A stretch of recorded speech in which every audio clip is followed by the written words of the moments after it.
오늘 윤석열 씨 측의 변호인단들이 답변서를 냈다고 하는데 그게 JTBC를 통해서 내용이 조금 밝혀졌습니다. 요거 한번 윤석열 내린 배진환 변호사가 뭐라고 했는지 한번 보겠습니다. 그 체포영장 집행 관련해가지고 공수처가 결국엔 철수하기로 좀 결정했는데 뭐 그래 줘야 되는 거죠.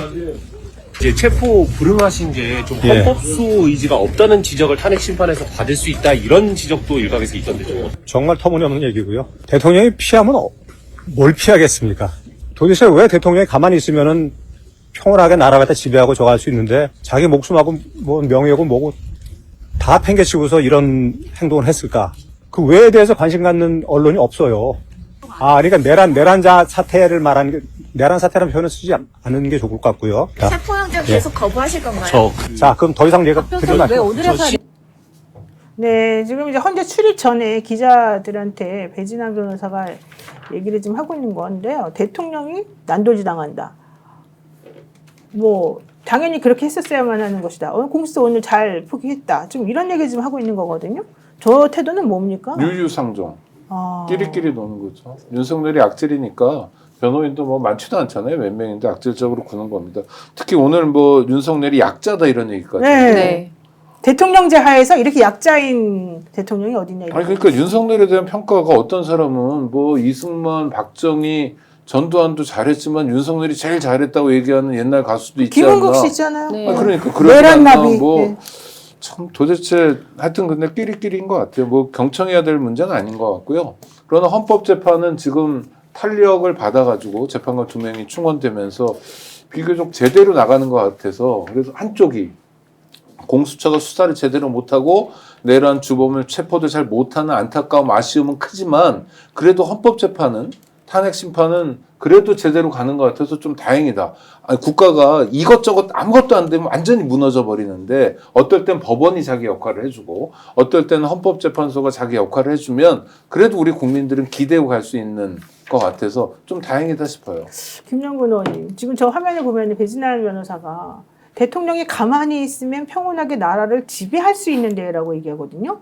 대통령제는 대통령이 국민을 지배하는 겁니까?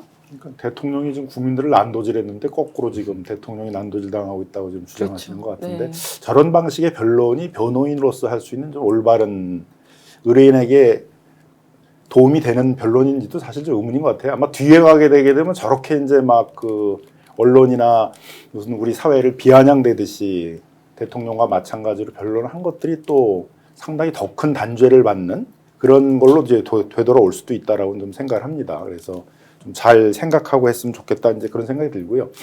우리 이제 오창익 대표 말씀하신 것처럼 오늘 이제 그 탄핵 심판에서는 변론 준비 절차를 끝내고 네, 이제 바로 네. 변론기를 잡기로 했고 아주 쟁점을 아주 간단하게 잘 정리를 한 것 같습니다. 그래서 탄핵 소추하는 국회 쪽에서는 이제 그 내란죄 형사적인 부분을 하게 되면 시간이 많이 걸릴 거에 대비해서 그걸 빼고 그래서 그 비상계엄의 위헌 위법성 하고 국회 침탈한 거, 뭐 그다음에 선관위 침탈한 거, 뭐 판사 등을 뭐 체포해서 연행하려고 그랬던 것들. 그래서 한 5가지 쟁점을 줄였고 저쪽도 계속 이제 뭐를 쟁점으로 할 것인가를 이제 계속 미루어왔는데 이번에 이제 뭐 한 4가지 정도로 이렇게 쟁점을 좀 제기를 한 것 같습니다. 뭐 제가 보기에는 그렇게 뭐 받아들여질 만한 그런 쟁점들은 아니어가지고 그래서 아마 이제 변론은 이 정도 내용이라고 그러게 되게 되면 이제 탄핵 심판의 변론 절차도 굉장히 빠르게 좀 진행될 수 있지 않을까. 아니 제가 이해가 안 가는 건 지배한다는 말을 어떻게 쓸 수 있냐는 거죠. 그러니까 저들의 기본적인 사상은 우리를 지금 지배한다는 생각을 갖고 시작했다는 거잖아요. 그게 사실은 제일 문제라는 거 아니에요? 대통령이 즉 나라고 대통령이 즉 대통령이 체제다 뭐 이런 얘기하는 사람들 대통령이 있듯이. 대한민국 체제의 자체라고 지금 아니 윤석열 또 의원이 했던 말처럼 어떤 유명한 가수도 그래요. 윤석열을 지키는 게 대한민국을 지키는 거라고 그러니까. 어떤 유명한 가수가 그랬잖아요. 윤석열 의원도 그렇게 얘기했습니다. 실제로 그런 생각들을 하고 있나 봐요. 네. 실제로 그 왕이라고 쓴 것과 통치행위이기 때문에 사법심사의 대상이 되지 않는다, 지배한다, 다 일맥상통하는 얘기인 것 같고요. 그리고 저는 아까 왜 그랬는지에 대해서 관심을 가져달라고 얘기를 하는데 우리 관심 없잖아요. 그러니까 살인자가 사람을 왜 죽였는지 그 사연에 대해서 우리가 알 필요가 전혀 없고 그냥 단지 형량을 정하기 위해서 범죄의 동기 정도만 알면 되는 거지 우리가 그 가해자, 범죄자가 왜 그런 사연을 가지고 있는지에 대해서는 굳이 알 필요도 없다. 아니요, 저는 그거 좀 그렇게 생각해요. 개인적인 생각이지만 왜 했는지, 왜 비상계엄 선포했는지를 좀 관심 가져달라고 그러잖아. 내가 관심 가졌어요. 비상계엄을 내가 왜 선포했는지 아무리 생각해봐도 이해가 안 가. 저 사람이 비상계엄 선포한 건 하나밖에 없어요. 국회가 자꾸 껌껌이 나를 괴롭히더라. 내가 돈 달라고 그러는데 안 주더라.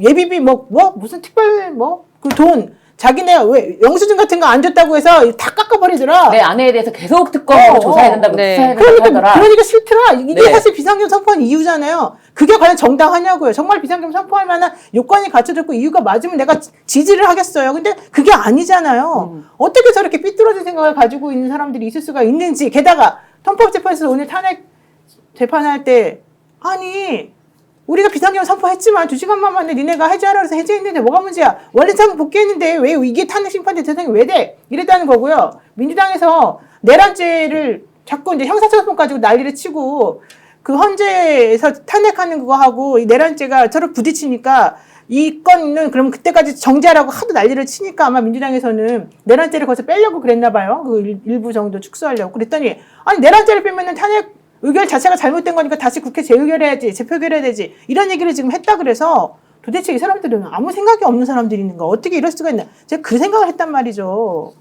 그러니까 전 정확히 얘기하면 뭐 민주당이 뺀 게 아니고 국회가 이제 뺀 것이고요. 이제 국회가 탄핵 소추를 한 것이니까. 근데 어쨌든 지금의 이 탄핵 심판이 굉장히 장기화돼 가지고 정치적 불안정이 계속 장기화되는 게 경제에도 엄청 영향을 미치고 있잖아요. 환율이 뭐 거의 1,500 정도에서 경제 위기 상황으로 치달르고 있고 증시도 이제 뭐 폭락한 것들이 전혀 회복되고 있지 않아서 빨리 정치적 안정을 찾는 것들이 우리 경제도 민생도 살릴 수 있는 그런 방안이고 하기 때문에 이제 탄핵 심판 기간을 빨리 줄여야 된다가 이제 굉장히 지금 절차절명에 중요한 것이기 때문에 이제 쟁점을 최소화하고 이미 이 비상계엄 자체가 위헌위법하다는 것 자체, 뭐 국회를 침탈하려고 했다는 거, 선거 관리를 이제 방해하려고 했다는 것들, 뭐 판사를 체포하려고 했던 것만 가지고도 그게 인정이 되게 되면 충분히 중대한 위헌위법 상황이기 때문에 그건 뭐 탄핵이 인용될 수밖에 없는 그런 사유이기 때문에 간명하게 쟁점을 정리해서 가자 이제 이렇게 좀 정리를 한 것이라고 보여지고요. 그리고 약간 신뢰가 생기는 건 저 변론 준비 기일이라는 걸 지난주에 하고 오늘 했습니다. 여기 일주일 만이었고요.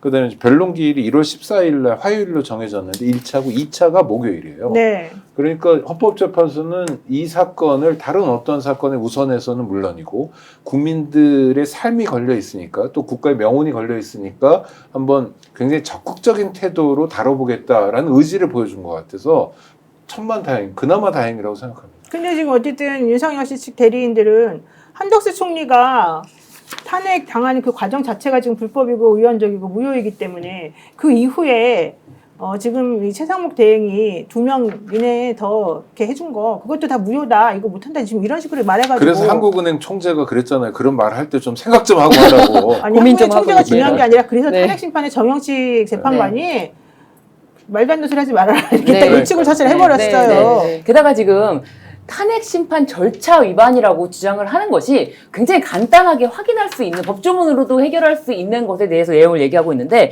지금 변호인단이 탄핵 심판이 발의되고 법제사법위원회의 조사를 거치지 않았다. 그래서 위법이다라고 하는데요. 국회법 130조 1항에 보면은 조사할 수 있다라고 규정이 되어 있습니다. 이 정도는 상식 아닙니까? 조사하여야 한다가 아니라 조사할 수 있다기 때문에 조사 절차라는 것이 의무사항이 아니기 때문에 조사 절차를 생략했다는 것은 절대 절차 위반이 될 수가 없고요. 또 한 가지를 주장하는 것이 일사부재의 원칙이 위배됐다. 이런 주장을 하고 있어요. 예, 국회법 92조에 보면요.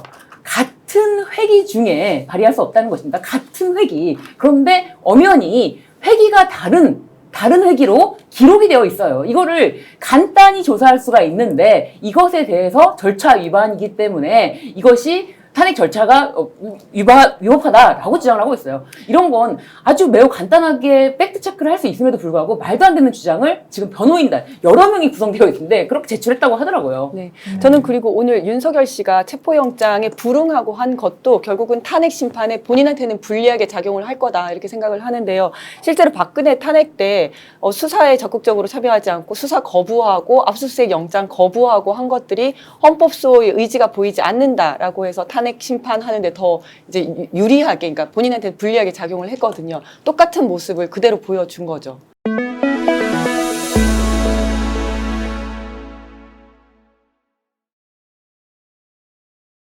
스픽스는 말하는 언론입니다. 대세는 유튜브, 그중에서 스픽스. 좋아요, 댓글, 구독, 알림 설정. 여러분이 저희를 사랑해 주시고 우리가 여러분을 사랑하는 4가지 방법입니다.